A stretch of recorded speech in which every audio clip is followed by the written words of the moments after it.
Et en priant, j'ai reçu ce texte très fort qui m'a beaucoup parlé, qui est, vous verrez, assez prenant. C'est une histoire que vous connaissez certainement. Il s'agit de l'histoire de Shadrach, Meshach et Abednego, les compagnons de Daniel qui vont être jetés dans la fournaise. Et nous allons prendre ces versets et j'aurai ensuite trois interpellations, trois recommandations pour nous aujourd'hui. Alors, je lis dans la Bible du Semeur. J'aime bien pouvoir dire dans quelle version nous lisons, mais toutes les versions sont bonnes. D'accord, amen. Nous prenons Daniel 3, donc c'est dans les prophètes. Daniel 3, les versets 14 à 33. C'est une portion de texte importante, mais c'est important que nous soyons fondés dans la parole de Dieu. Il faut savoir que Nabuchodonosor, le roi de Babylone, a érigé une immense statue. Il va demander que tout le monde puisse se prosterner devant, donc devant cette grande idole. Et puis les trois Israélites, que sont Shadrach, Meshach et Abednego, ils ont donc été déportés depuis Israël en Babylone. Et puis ils vont s'opposer. Et puis il y a des personnes jalouses dans des assez hautes instances qui vont ruser et aller tout rapporter au roi en disant « mais il y a trois hommes qui refusent de se prosterner comme tu l'as demandé » et le roi va rentrer dans une forte colère. Et nous lisons donc dans Daniel 3 à partir du verset 14. Donc le roi prit la parole et leur demanda « Est-il vrai, Shadrach, Meshach et Abednego, que vous n'adorez pas mes dieux et que vous ne vous prosternez pas devant la statue d'or que j'ai érigée? Maintenant, si vous êtes prêts, au moment où vous entendrez le son du cor, du fifre, de la cithare, de la lyre, de la harpe, de la double flûte et de toutes sortes d'instruments de musique, prosternez-vous et adorez la statue que j'ai faite. Si vous refusez de l'adorer, vous serez jetés aussitôt dans la fournaise où brûle un feu ardent. Et quel est le Dieu qui pourrait alors vous délivrer de mes mains ? Shadrach, Meshach et Abednego répondirent au roi « Ô Nabuchodonosor, il n'est pas nécessaire de te répondre sur ce point. Si le Dieu que nous servons peut nous délivrer de la fournaise où brûle un feu ardent, ainsi que de tes mains, ô roi, qu'il nous délivre. Mais même s'il ne le fait pas, sache bien, ô roi, que nous n'adorerons pas tes dieux et que nous ne nous prosternerons pas devant la statue d'or que tu as fait ériger. » Alors Nabuchodonosor fut rempli de fureur contre Shadrach, Meshach et Abednego, et son visage devient blême. Il reprit la parole et ordonna de chauffer la fournaise 7 fois plus que d'habitude. Puis il commanda à quelques soldats vigoureux de sa garde de ligoter solidement Shadrach, Meshach et Abednego et de les jeter dans la fournaise ardemment chauffée. Aussitôt, les 3 hommes furent ligotés, tout habillés, avec leurs pantalons, leurs tuniques et leurs turbans, et jetés dans la fournaise où brûlait un feu ardent.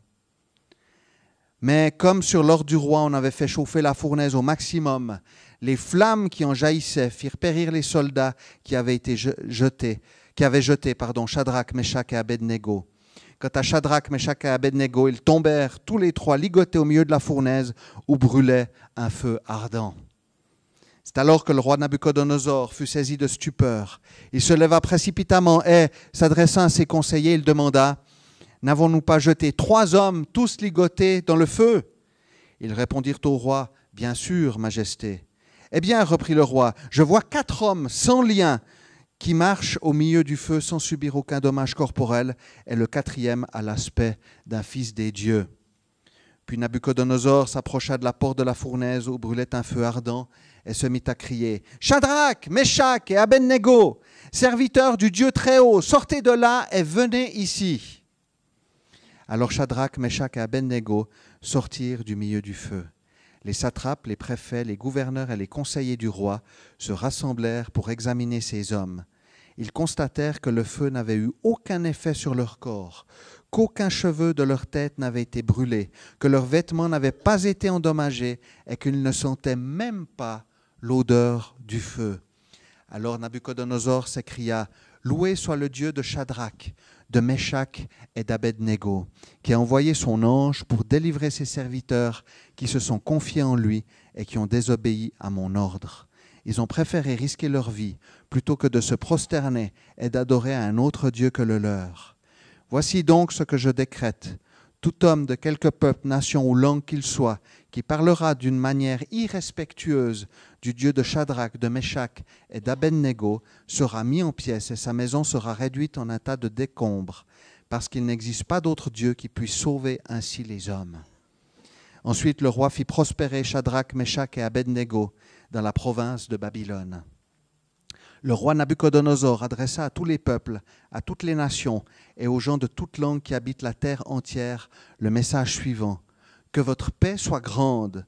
Il m'a paru bon de vous faire connaître les signes extraordinaires et les prodiges que le Dieu Très-Haut a accomplis envers moi. Que ces signes extraordinaires sont grands et ces prodiges éclatants. Son règne est un règne éternel et sa domination subsiste d'âge en âge. Amen. C'est un texte qui est fort, n'est-ce pas? Et qui est très prenant. Imaginons les 3 amis qui ont été déportés, donc même les 4, parce qu'il y avait aussi Daniel. Daniel, lui, va vivre aussi d'autres histoires. Il va être jeté dans une fosse aux lions, et pas aux ours, parce que les ours, c'est à Berne. Mais à Babylone, il y a peut-être qu'il y avait des ours, mais on jetait les gens dans la fosse aux lions. Et puis nous verrons aussi que Dieu va fermer la gueule du lion. Mais imaginez-vous les 4 amis qui arrivent, donc qui sont déportés d'Israël à Babylone. C'est le jugement de Dieu parce qu'Israël s'est détourné de l'Éternel. Ils sont allés vers d'autres dieux, ils ont désobéi à la parole de Dieu. Et puis, il y a ces 4 amis qui se retrouvent dans un endroit étranger. On pourrait dire que ce sont des migrants, entre guillemets. Ils sont déportés de force, avec une langue étrangère, avec des coutumes étrangères, avec des manières de faire qui sont totalement différentes de ce qu'ils connaissent. Et puis voilà qu'on vient leur demander, leur ordonner de se prosterner devant un faux Dieu. Et c'est interpellant de voir comme ils vont tenir ferme malgré la promesse de la fournaise ardente.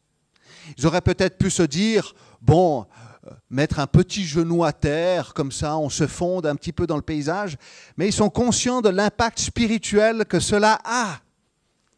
Nous ne ferons pas allégeance à un autre Dieu. Ils sont déterminés dans leur foi et ne feront pas de compromis. Pourtant, la mort semble inévitable.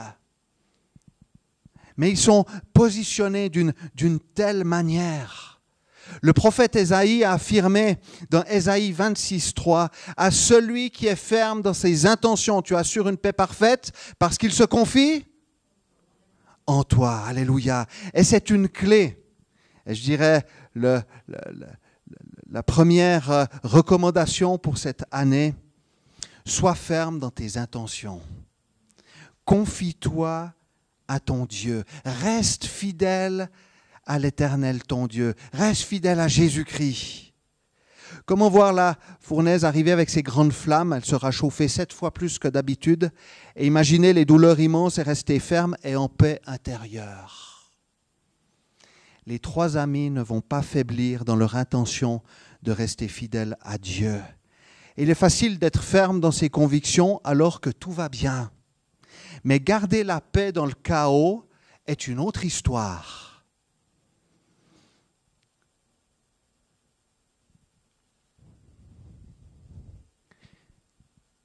Je crois que je vais quand même vous raconter cette histoire.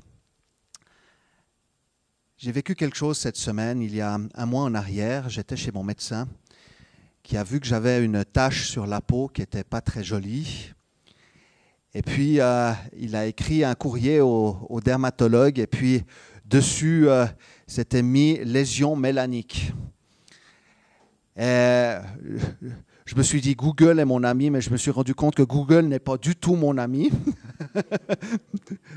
Je ne sais pas si ce n'est pas mon fils qui m'a dit ça. Il m'a dit, mais tu sais, papa, de toute façon, si tu vas regarder sur Google, tu as un mal de tête et puis d'après Google, tu vas mourir dans les 2 heures qui suivent parce qu'ils vont vous trouver plein de trucs. Et puis, voilà, je remettais ça au Seigneur, je disais, mais Seigneur, et vous savez, je me rends compte comment je suis sensible aussi aux personnes qui sont atteintes de cancer, vu que notre famille a eu, dans notre famille, énormément de cancer, dont notre fils qui est parti vers le Seigneur il y a bientôt 3 ans déjà maintenant. Et, voilà, d'avoir cette tâche-là, je me suis dit, mais qu'est-ce qui se passe? Et c'est vrai que je me disais, le Seigneur, vous savez, j'étais là à sortir les grands drapeaux blancs. Seigneur, au secours, je suis là. Regarde-moi, viens à mon secours. Et puis, il y avait des périodes où j'étais serein, où j'étais calme. Et puis d'autres périodes, la nuit, où tout d'un coup, vous savez, vous vous réveillez, puis ça commence à tourniquer. Puis, il y a un petit peu un combat qui se passait. Je disais, mais Seigneur, quoi qu'il arrive, tu sais, tu connais ma sensibilité. Je veux croire que je suis dans ta main. Mais j'étais quand même, je dois avouer, fébrile. Et je suis allé ce vendredi chez le médecin à Lausanne, chez la spécialiste, la première chose, elle m'a dit, on va regarder tout de suite. Et puis elle a regardé, puis elle m'a dit, mais je peux vous assurer qu'il n'y a rien de grave. Et j'ai dit, mais gloire à Dieu. Merci Seigneur. Mais c'est vrai, quand il y a des choses comme ça qui arrivent dans nos vies, on commence à être fébrile. On parle de paix. Et puis, dans les vœux de nouvelle année, souvent, on souhaite la paix. Mais qu'est-ce que ça veut dire vraiment la paix? Parce qu'on souhaite souvent que tout soit en paix. Mais on se rend compte qu'à l'heure actuelle, il y a tout sauf la paix. Hors de moi l'idée d'être pessimiste, les amis. Mais le monde va à la catastrophe et il y va à grands pas. Et cela nous a été prédit dans la parole de Dieu, qu'il y a ces choses qui doivent arriver, et cela précédera la venue du Seigneur Jésus. Alléluia, celui qui reviendra nous chercher, et nous serons avec lui pour l'éternité. Alléluia. Mais c'est vrai que la paix dont l'Écriture nous parle n'est pas liée aux circonstances, mais elle est bien liée à notre foi et à l'action de Dieu dans notre vie. Parce que c'est lui qui nous donne cette paix. Vous savez, les amis, que Dieu fait sa demeure en nous. Et c'est-à-dire qu'il est positionné en nous. Et c'est quelque chose qui est fort, de se rendre compte que Dieu est positionné en toi. Celui qui habite en toi est plus fort que celui qui est dans le monde. Alors je désire être ferme dans mes intentions, ferme dans les décisions que je prends, qu'elles soient toujours en adéquation avec la parole de Dieu, qu'elles soient toujours liées aussi à ma confiance en Dieu et à la paix qu'il me donne. Amen. À celui qui est ferme dans ses intentions, tu assures une paix parfaite parce qu'il se confie en toi. Shadrach, Meshach et Abednego savaient que la fournaise les attendait, mais ils ont décidé de faire confiance. On sait qu'on y va, mais nous sommes fermes dans notre fidélité à Dieu. Alors il peut y avoir plein de choses, je n'ai pas le temps de rentrer en détail ce matin, qui peuvent nous détourner du Seigneur, mais vous le savez certainement. Il y a des tentations, il y a parfois des décisions aussi qui pourraient vous faire dévier de cette confiance en Dieu. Mais nous voulons être de ceux dont Dieu est positionné, dont Jésus-Christ est positionné en nous, et tenir ferme et avancer. Amen. La deuxième recommandation que je trouve dans ce texte, et que je trouve intéressante, touche à notre rapport aux autorités. Le roi de Babylone a été un instrument dans les mains de Dieu, d'abord pour le jugement contre Israël, mais nous voyons aussi qu'il va prendre de très mauvaises décisions et veut faire mourir ceux qui s'opposent au culte qu'il a instauré.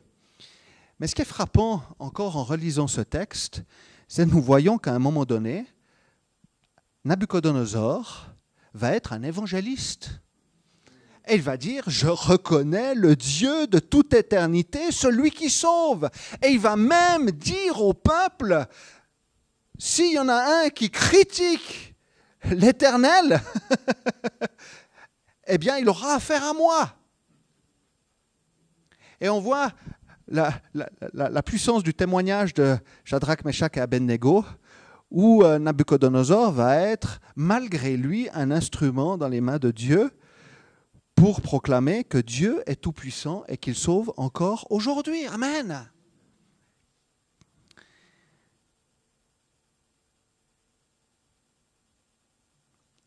Nabuchodonosor a dit ceci, il m'a paru bon de vous faire connaître les signes extraordinaires et les prodiges que le Dieu Très-Haut a accomplis envers moi.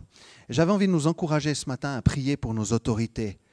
Dans Romains 13.1, l'apôtre Paul souligne que les autorités qui existent ont été instituées de Dieu. Et il demandera à Timothée, dans 1 Timothée 2, 2 à 4, que l'on prie pour les rois et pour tous ceux qui sont au pouvoir, afin que nous puissions mener à l'abri de toute violence et dans la paix, une vie qui exprime dans tous ses aspects notre attachement à Dieu et qui commande le respect. Voilà ce qui est bien devant Dieu, notre Sauveur, ce qu'il approuve, car il veut que tous les hommes soient sauvés et parviennent à la connaissance de la vérité. Alors nous pouvons tous avoir, et nous avons certainement tous, des idées politiques diverses et variées. Et il est toujours facile de critiquer, de maugréer contre les autorités avec lesquelles nos avis peuvent diverger. Nous avons envie de voir du changement, de voir des choses bouger, que la paix vienne ou soit maintenue, que des décisions concrètes et favorables soient prises. Mais nous avons notre rôle à jouer dans la prière et l'intercession envers ceux qui nous gouvernent. Demandons à notre Seigneur qu'il soit rempli de sagesse et que ce soit les bonnes personnes qui soient élues et instituées à la bonne place. Le comportement de Shadrach, Meshach et Abednego a eu un impact considérable sur le roi. Et vous savez, dans ce que nous avons lu dans 1 Timothée, ce qui est intéressant de voir, c'est que l'enjeu est que le terrain soit favorable pour que la population se tourne vers Jésus-Christ et soit ainsi sauvée. Alors, prions pour nos autorités, prions pour la sagesse, prions pour que nous puissions continuer en tant que chrétiens à être des exemples, aussi dans notre positionnement éthique, les amis, parce qu'il y a de nombreuses questions éthiques où nous sommes aussi appelés parfois à nous déterminer, que notre détermination se fasse toujours à la lumière de la parole de Dieu. Alléluia, amen. Alors prions pour nos autorités, prions pour que le terrain soit favorable aussi et continue dans la liberté de culte. Vous savez qu'il y a dans des pays où c'est juste la folie, où les chrétiens se font martyriser, où les chrétiens se font littéralement tuer. Ils se rencontrent le dimanche au péril de leur vie, les amis. Et je vois que malgré cela, le culte n'est pas une option pour eux.